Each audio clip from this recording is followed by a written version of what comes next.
Good evening, and welcome along to the Roundup. Coming up on the show tonight, we're talking about the relationship between Belfast and Nashville. There's a load of events happening across the city this weekend, and to tell us all about them, I'm pleased to say all the way from Nashville is restaurateur Michael King. How are you, sir? Great to be here, Robin. Thank you so much. Great to see you. Obviously, you've been in Belfast before. Yes. Oh, my gosh. You know, Belfast and Nashville are similar. Yeah. The energy, the vibrancy. Some of the clubs here have better country music than we have in Nashville.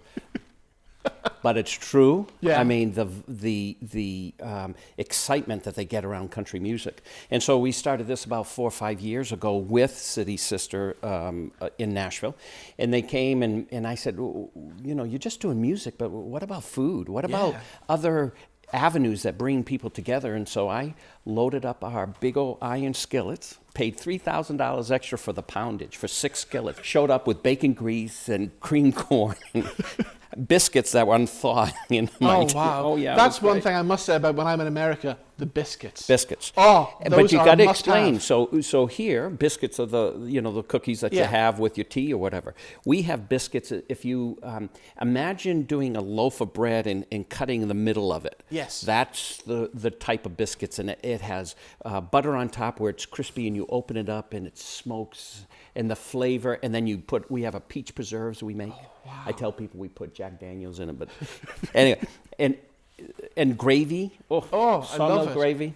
So what we did, the whole purpose of this was, there's more things that we have in common than we have dividing us. Yes. And one of the main focus on this is to bring the cultural exchange. So what we do is we bring some of the flavor of Nashville, merge it in with Belfast. We work with a lot of the chefs around here, and they'll feature some of our Nashville on their menu just to kind of get into it. And then we have some of the musicians that are playing in some of the pubs, so that, just people go, oh, you're from Nashville. But the important part is to create that unity and try to sit at a table and eat with strangers and leave as friends. That's an amazing thing, Right. that. Yeah, and that's going to happen this Friday night. Correct. At the Culloden Hotel, Culloden which Hotel, is a fabulous venue, fabulous hotel. Beautiful. And so what it is we decided to do the gala of the Nashville tradition. So we have the Tennessee Tenors, who are an entertainment act, which is phenomenal. Ginger Newman, a sultry one-woman show. Jill Andrews, a very successful songwriter. We have brought them in. And then the Culloden and Chef Mark has been just brilliant, and Michelle, who is there. I said, I want to do family style. And of course, they're like, what? And I said, and now they're on board, they're excited. So we're going to have some of the Irish food mixed in with the skillet fried chicken. Yeah. And I was doing it just the other day at St. George's, and people said, well, what's skillet fried chicken? It's in the South. You have big iron skillets. Yeah. And you put maybe that much oil, and you fry your chicken with that much oil, and the skin is crispy and it's moist inside. So we did that at St. George's. I think we cooked 90 pieces of chicken. Yeah. Because the first time I did it, I only had 6. I thought, who the heck wants to watch someone from Nashville cook? They're like, my God, there was 300 people there. I felt like I was separating loaves of bread trying to feed the mass. This time I came prepared. So we're doing the pop-up. All this to say, the Culloden is just a wonderful venue to do this. And then Saturday and Sunday at St. Congo's. Which is another fabulous venue as Absolutely. well. Just quite new to us here. Yes. Yeah. Well, and there's so much history. Yeah. And we could have probably put this pop-up in the city square or and make tons of money, but that's not the issue. Yes, yeah. We did the St. Congo's because there's so much history there. Yeah. And there's been a lot of conflict and all. And what these people have done to bring the school back and to create the history around it, it's the only thing that brings people in. So we're doing family style, which means that you'll come in. Yeah. We don't take reservations. We'll sit you down at the big tables with other people, and we bring out platters of food. Lovely. So we're doing country breakfast on Saturday morning from 8 to 1. So what's on the menu for breakfast then? Smoked sausage, bacon, biscuits, country ham, pancakes, scrambled eggs, cheese and grits, fried apples, hash browns, fried chicken, and corn pudding. Coffee, juice, 12 pounds. I haven't had the fried apple thing fried in a apples. long time. Yes. Love that with as well. cinnamon and Cinnamon, you butter. have to, Oh, yes, absolutely. And so then we're going to do lunch. Yeah. Lunch will go 1 to 3, and that will be sliced roast, skillet fried chicken, 4 vegetables, 3 salads, drink, and dessert. That's going to be 15 pounds. Wow. And then dinner time, we add another meat to it, and that's 20 pounds. And then we'll do Sunday Yeah. from 11 to 4, and that's 20 pounds as well. And people said, "What? I want people to experience it." Yes, yeah. Right? A lot of that money goes to St. Congo's. We gave them a $10,000 scholarship to start their students on music and understanding the connection of, because listen, our country music comes from Belfast. Really? Absolutely. The Celtic music, the music that was created here, helped the Appalachian music, because when they started doing the immigration, they came through the Appalachian Mountains. So you have a lot of Irish and Appalachian in Virginia and Tennessee going down. Yeah. And so that created the bluegrass music, which Yeah, of then course. turned into what you're hearing today. So Nashville, Grand Ole Opry, Belfast, bring it home to tradition. And of course, we have a big storytelling tradition here as well. And of course, that's what country music songs are all about as well. Yes. The big Yes, stories. big as well. stories, yeah. And you know, it's interesting because Belfast has been slowly coming on the forefront of a lot of these artists. Yeah.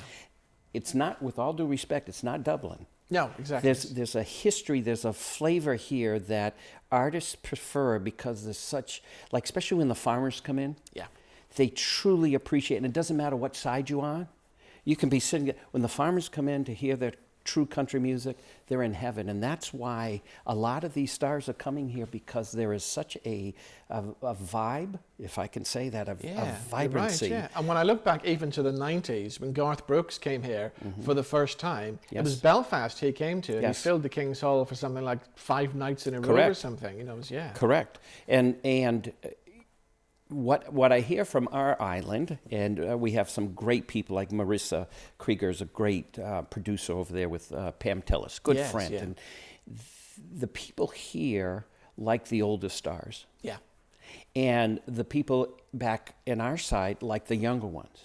So what happens is you have these older stars that have developed for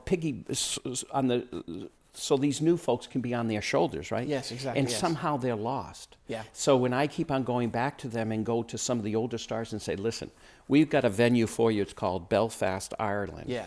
They're ecstatic because they can be appreciated again. Yeah. And I think if we don't take care of the older ones, the younger ones are okay, but if we don't take care of the older ones, what a shame and a disservice we're doing to not only country music, but to them as performers. Tell us about what's happening in Nashville at the moment, because we've got the 100th anniversary of the Grand Ole Opry coming up, haven't we? So, inside scoop, we've been working hard. You may see the Grand Ole Opry here in the next couple of years. Really? Yeah. They can't deny their connection to Belfast. So many Irish artists as well from here have actually played that go the Grand over Ole there. Opry Absolutely, as well. absolutely. And I think that once we can, I think one of the things that benefits the Grand Ole Opry from coming here and kind of making its home, you know, maybe it's a week, maybe it's a 2 week, I don't know what that looks like, but what it does is it starts bringing all the people over here. You know, it starts making this particular week the Grand Ole Opry week, or the 2 week, or the whole month of country music, and it just let London come over here. Yeah. You know, let all the other Germany, let them come to Belfast. Yeah. We'll show you what we have. Yeah. We got plenty of rooms. We got, my gosh, we got the Titanic Museum. Yeah, exactly. Right? Yeah. And so it's exciting. Just be aware of, there's been a lot of conversation on the behalf of Belfast to make it happen. So that's what's exciting. It's exciting being here with you and your show. I mean, you bring so much stories to the audience that would otherwise be ignored. Yes, yeah. So I commend you on that, and we're going to get you to Nashville. We're going to get you right there. Really? In the Grand Ole Yeah? Opry. We're going to put a hat on you and make you sing. Wow, that's amazing. You'll love it. I will love it. I've Oh my always gosh. wanted to go to Nashville. It's phenomenal, and you know, it's a 5-hour flight to Chicago, and of course it's a 6-hour difference, and then 2 hours there. So really, it's a 6-hour flight. Yeah. You can get to Nashville round trip for $685, $700. You can do direct with British Airways now for $495. I mean, Nashville is not inexpensive place, and then you can come to my restaurant. Tell us about your restaurant, Monell's. Monell's, yes, it is. So it's family style. It's in an old Victorian home, and you sit at large tables. We serve almost 9,000 meals a week. Wow. 72 seats. We do 18 tons of chicken a month, all in iron skillets. Wow. I mean, 5,000 pounds of potatoes just on Sunday. Yeah. So it is, and I say that because I started at 30. I was unemployed, no money, no savings account. I had 5 gold credit cards. Faith of God. Said, okay. Yeah. 30 years ago. Wow. Opened up on Thanksgiving Day. Had I opened up a day later, I would have been totally bankrupt. But there was a desire, it needed to happen. And as the years have gone, I have seen why. Like when 9/11 happened, we were absolutely packed. Yeah. Because people were scared. Yes. And the only comfort they got was not only in food, but with the other people who were scared with them. Yes. Yeah. So all these traumatic things have gone through the years. I have seen the restaurant just embrace, because food covers all ethnic, it does, yeah. emotional, spiritual, religion. It doesn't matter. When you sit down with your brother, you're breaking bread. Yes, and that's what's important. When you start having conversations with your brother or your sister, you find out, wow, they're human. Yeah. We all want the same thing, right? We want a good job. We want a house. We want education for the children. We want food on our table and a little bit of money to go to Nashville or to the beach. So it just allows people to be people again and get away from some of the history that they may have been taught or told or maybe even experienced. But it's great. So we serve 7 days a week. We serve fried chicken at every meal, including breakfast. That's why we decided we're going to show you. And this skillet thing is the most important thing. It's so important you brought it to Belfast with you. Absolutely. It cost me a lot of money and it was well worth it. But they're iron skillets. We do these long ones. And when they will slowly disintegrate, these iron skillets. I mean, for us, because we cook so much of them, that I'm in tears because you season these every day cooking. So some of these skillets have been with us 5-6 years, and when you just can't use them anymore, I mean, I'm just heartbroken because this is what, but it's a little oil. The chicken is not submerged, and people say, well, how do you make the chicken? It's very easy. Don't use buttermilk, don't use milk. You have hot water, you put your chicken in. You have self-rising flour, Lowry seasoning sauce, which they need to get from Amazon, and coarse pepper. That's it.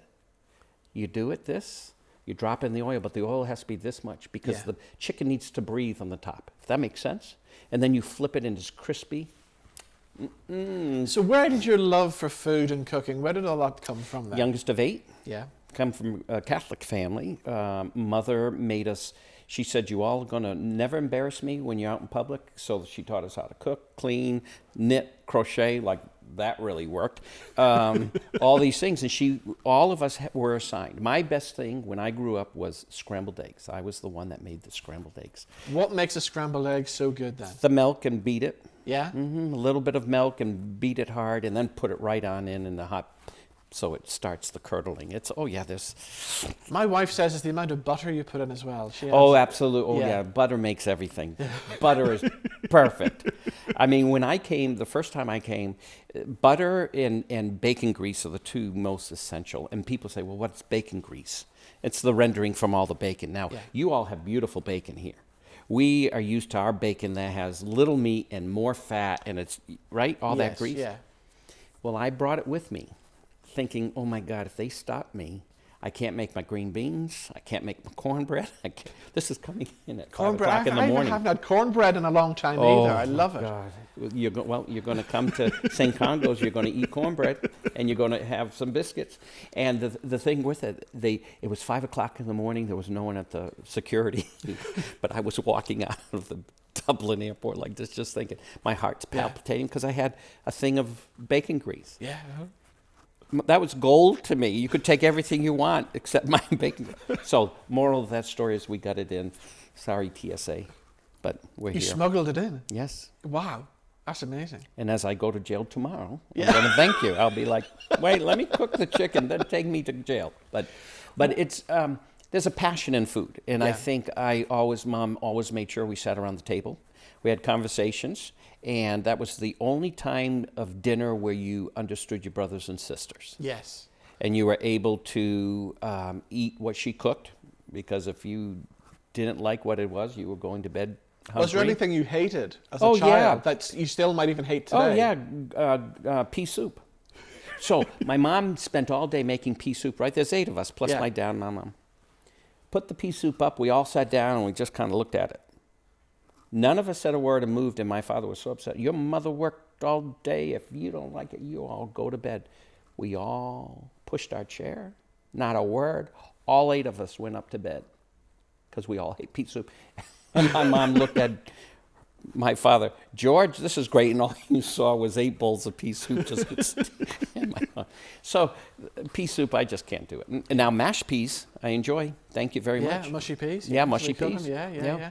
What about other things here in Northern Ireland? Food like soda bread. Do you like soda I bread? enjoy. In fact, when we first came 4 or 5 years ago, it was so good. We enjoyed it that we do soda bread on our buffet when we do caterings.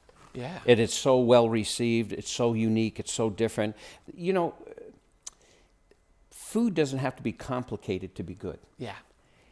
You can go to Michelin stars, and I love it. Alec Green, who phenomenal chef here, is probably my most favorite chef of all. He's young. He's talented. His food is magnificent. And yet you'll go to a couple others that just have simple food, like the pubs, the fish and chips. You sometimes just need comfort food to make you alive. Yeah, exactly. Yes. If that makes sense. Yeah. So seafood chowder, that's another one we do well here. don't we? oh my God, we had one yesterday at St. George's Market. Oh, chowder up. Wow. Oh yes. my God, this was the first time, because again, raised in Massachusetts, Boston, we have our clam chowder. It's clams. Yeah. This had all the fish. Oh, you all are fortunate. I know sometimes people go, it's Belfast, I want to get out. I get it. Yeah. But the food quality that you have here. And are you drinking plenty of Guinness while you're here? Oh, no. I'm sorry to insult you. I can't do it. Really? Yeah. And it's not because of Guinness. It's just I'm not a beer drinker. Yeah. And yet I own the Oktoberfest in Yeah, exactly. Nashville. And people go, how is that? I go, well, they'll come to me and say, well, what beer is the lightest? And, I just look at the lightest color. Oh, yeah, this one's going to be, not thinking it's... But we are doing gin very well in Northern Ireland at the moment. Yes. Yes. A Jawbox. Yes. Yes. Yeah. I had the rhubarb. It's good. Oh, I mean, this is the only place I drink it. Yeah. And the whiskey, Hinch whiskey. Oh Yes. my gosh, it's a newer distillery, and we're working with them on getting in Tennessee. And Terry and his crew, the whiskey, phenomenal. Mm-hmm. I mean, I walked through their plant the other day, and just it's delightful. Yeah. I mean, really, you got a lot of great history. So Friday night, you're in the Culloden. Culloden, You've got the big night with all the great live entertainment. Yep. And Saturday and Sunday, you're in St. Comgall's for the pop-up restaurant. And then Saturday night, we have McCullen's Distillery. Yes. With Jill is doing a wonderful there. And then on Sunday night, we're in the Europa Lounge, where Ginger is doing her one-woman show. We've brought in her pianist, Russell, who has played on many, many albums. Country albums as well. He's going to be here accompanying her. So it's just enough to give you some music and enough to make it different. Does that make sense? Yeah, exactly. And we don't want to compete with everything else going on. We just want to give your listeners in Belfast the opportunity to try something different. If you want true Southern food, you come Saturday and Sunday. You'll experience. And of course, you don't have to book as well. You just turn up, don't you? And you may have to wait. Yeah. They don't like to wait here in Belfast, I find. But for my fried chicken, I may not look pretty, but my fried chicken is beautiful. So you just come, stay for that, and it's a delightful. It's just a fun event. Yeah. And we have a lot of folks that are coming in, looking at Belfast and see what we can create for the future. So it's a great program. Exciting times. Thank Enjoy you, the Robin. rest of your week Absolutely. in Belfast. And lovely to meet you, Michael. Thank you for coming in. Thank you so much.